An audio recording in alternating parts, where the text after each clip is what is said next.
ថាពីមុនមកយើងសម័យថាចង់បានផ្ទះយើងចង់បានផ្ទះមួយដូចថាខាងក្រោមសម្រាប់រស់ស៊ីតែខាងលើគឺយើងសម្រាប់ design បន្ទប់អីដែលយើងចង់បានកូនគាត់ស្រឡាញ់បែបមិនអញ្ចឹងណាពីក្មេងយើងស្រឡាញ់ចង់បានបន្ទប់របៀបក្មេងអញ្ចឹងណាតែលក្ខណៈថាគ្រួសារយើងវាអត់អាចអីដែលយើងចង់បានណាគឺយើងយល់អារម្មណ៍ថាយើងពីក្មេងគឺយើងចង់បានបន្ទប់មួយសម្រាប់ខ្លួនឯងឯងចង់បានការដេគ័រមួយស្អាតសម្រាប់ខ្លួនឯងស្រឡាញ់អញ្ចឹងគឺខ្ញុំចង់ពេញក្តីសម័យហ្នឹងទៅឲ្យកូនខ្ញុំ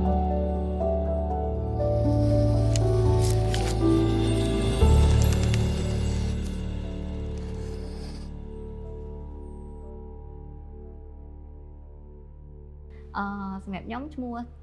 ជីងគេហៅក្រៅថាជីងអញ្ចឹងណាចាបងហើយខ្ញុំនៅខេត្តពោធិ៍សាត់ពេលដែលខ្ញុំរៀបចំថាខ្ញុំនឹងមានគម្រោងធ្វើផ្ទះខ្ញុំក៏បានអូសមើលខាងប្រព័ន្ធផ្សេងច្រើនទៀត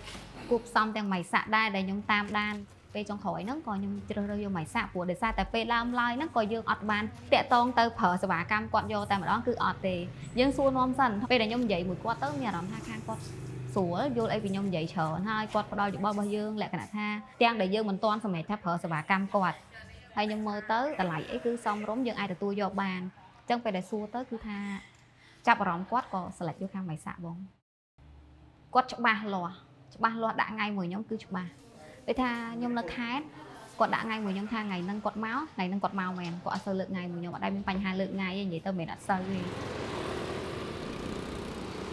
ហើយមួយទៀតធម្មតាយើង design ប្លង់ខ្ញុំរៀងរើសដែរអញ្ចឹងទៅប្លង់យើងគឺកែច្រើនដងដែរតែខាងម៉ៃសាក់គាត់នៅតែសម្រួលឲ្យយើងមកត្រូវចិត្តការធ្វើអីមួយវាអាចពេញលេញ 100% ទេពេលដែលជាងគាត់ធ្វើយើងមើលដែរពេលដែលកន្លែងហ្នឹងដូចថាចំណុចហ្នឹងវាយើងអត់សូវពេញចិត្តយើងប្រាប់ភ្លាមៗគាត់ក៏កែសម្រួលឲ្យយើងបានដំបូងឡើយខ្ញុំយកតែបន្ទប់ខ្ញុំធំហ្នឹងហើយនឹងកន្លែងទទួលភ្ញៀវឯងតែដល់ពេលទៅវាលក្ខណៈថាយើងចង់បន្ថែមហើយនឹកឃើញថាគាត់និយាយចូលគ្នាមួយខ្ញុំយល់អីដែលខ្ញុំចង់បានតាំងពីផ្ទះនេះនៅអត់ក្រហមមកពេលហ្នឹងខ្ញុំភ័យមែនតើព្រោះដោយសារតែខ្ញុំខ្លាចបំផុតគឺបច្ចេកនៅតាមខេត្តបើសិនជាបច្ចេកនៅភ្នំពេញយើងអត់សូវភ័យហ្មងយើងចង់ទៅវឹងភ្លាមតែមកខេត្តគឺត្រូវការរៀបក្រុមការងាររៀបពេលវេលាខ្លាំងណាស់ពេលដែលខ្ញុំចុះមកឆាយខ្លួនឯងហ្នឹងខ្ញុំតែងតែប្រយ័ត្នប្រយែងតាក់ដងនឹងទឹកដៃជាងគិតតាំងពី layout នៃចក្រានបាយព្រោះពេលហ្នឹងខ្ញុំក៏អង្គុយមើលចក្រានបាយគាត់ដែរខ្ញុំថាធ្វើម៉េចកុំឲ្យប៉ះហុងស៊ុយត្រូវរៀបម៉េចដើម្បីឲ្យចក្រានបាយគាត់មើលទៅទលាយត្រូវជួយគិតគាត់ណាភ្ញៀវក៏ទុកចិត្តដែរតាំងពីយើងធ្វើជាន់ក្រមធ្វើតាចក្រានបាយរហូតដល់បន្ទប់គេងហើយឲ្យដល់បន្ទប់ living room មិនងាយទេនិយាយទៅភ្ញៀវដែលគាត់ជាផ្ទះផងជា shop ផងមិនងាយរកខេសនឹងបានទេអញ្ចឹងខ្ញុំស្រឡាញ់ផ្ទះនឹងខ្លាំង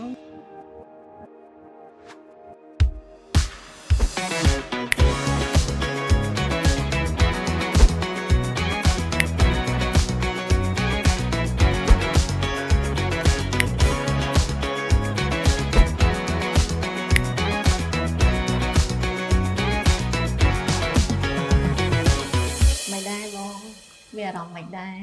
ស្អាតបងឯងបកកែរឿងពូទេណា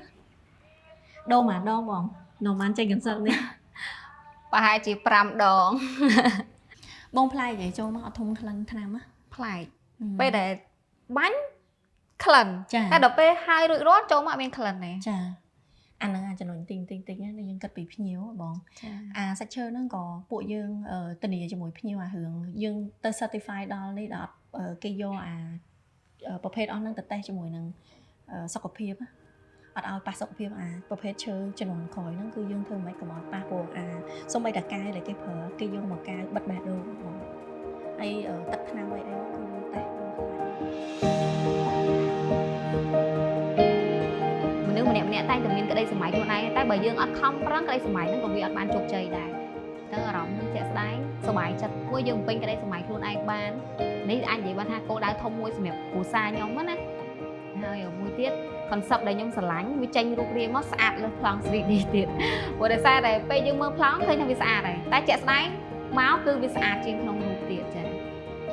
ហើយគ្រប់កន្លែងទាំងអស់គឺយើងស្រឡាញ់សូម្បីតែប្លង់បន្ទប់គេងឯងកូនខ្ញុំក៏គាត់ពេញចិត្តដែរហើយបន្ទប់គេងហ្នឹងគឺ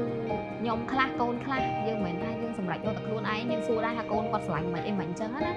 riêng tranh nó côn quạt sải chân chứ nhưng cũngมีអារម្មណ៍sải chân គឺចាប់ផ្ដើមពីពួកយើងទៅដែលយើងអាចធ្វើឲ្យមនុស្សគ្រប់គ្នាទទួលបានក្តីសម័យថាទោះបីគាត់មកពីខាងណាជាអ្នកណាក៏នៅតែទទួលបានផ្ទះមួយដ៏ស្រស់ស្អាតតោះយើងរៀបចំផ្ទះទាំងអស់គ្នា